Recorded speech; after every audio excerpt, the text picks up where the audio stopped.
ॐ नमो नारायणाय। दशकं 53 धेनुकासुरवधः।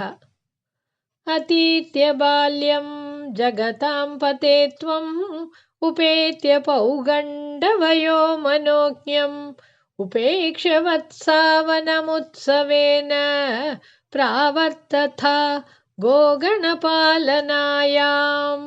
उपक्रमस्यानुगुणैव सेयं मरुत्पुराधीश तव प्रवृत्तिः गोत्रापरित्राणकृतेऽवतीर्णः तदेव देवारभथास्तदायत् कदापि रामेण समं वनान्ते वनश्रियं वीक्ष्य चरन् सुखेन श्रीरामनाम्ना स्वसखस्य वाचा मोदादगाधेनुककाननं त्वम् उत्तालताली निवहे त्वदुक्त्याः बलेन दूतेऽथ बलेन दोर्भ्यां मृदुकरश्चाभ्यत्पतः पुरस्तात् फलोत्करो धेनुकदानवोऽपि समुद्यतो धेनुकपालनेऽहं कथं वदं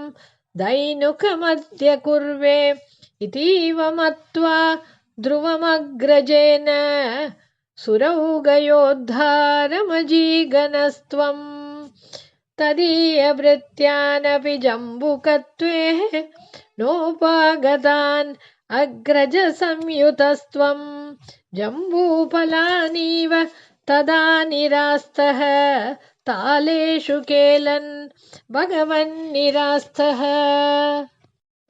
विनिघ्नति त्वय्यथ जम्बुकौगं सनामकत्वादरुणस्तदानीं भयाकुलो जम्बुकनामधेयं श्रुतिप्रसिद्धं व्यदितेति मन्ये तवावतारस्य फलं मुरारेः सञ्जातमद्येति सुरैर्नुतस्त्वं सत्यं फलं जातं मिहेतिहासी बालैः समं तालफलान्यभुङ्क्ताः मधुद्रवस्तृन्ति बृहन्ति तानि फलानि मेधो बलभृन्ति भुक्त्वा तृप्तैश्च दृप्तैर्भवनं फलौघं वहद्भिरागा खलु बालकैस्त्वं हतो हतो धेनुक इत्युपेत्य